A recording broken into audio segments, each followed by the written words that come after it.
High flow. Good morning में बहुत से है ना जी में देखा मतलब भलो लगे इसमें ओनली एयर, गलवा के लिए इसमें ओनली एयर आ रही है, एयर एंड O2 वाई दोनों चीज आ रही है एक ही नली से अंदर आ रही है। यहाँ से दोनों फिल्टर होके इस नली के द्वारा अंदर जा रही है। यहाँ पे फिर दोनों ज्वाइंट हो रही है। ज्वाइंट होने के बाद एक बच्चे के अंदर लगी है हाई फ्लो।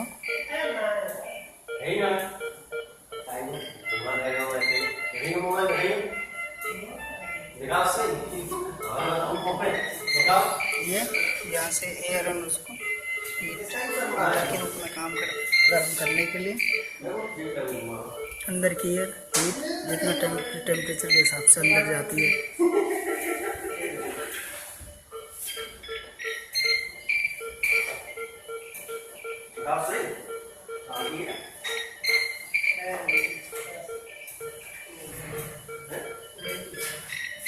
ये हो गया हाई फ्लो। मैं तो टेस्ट करूँ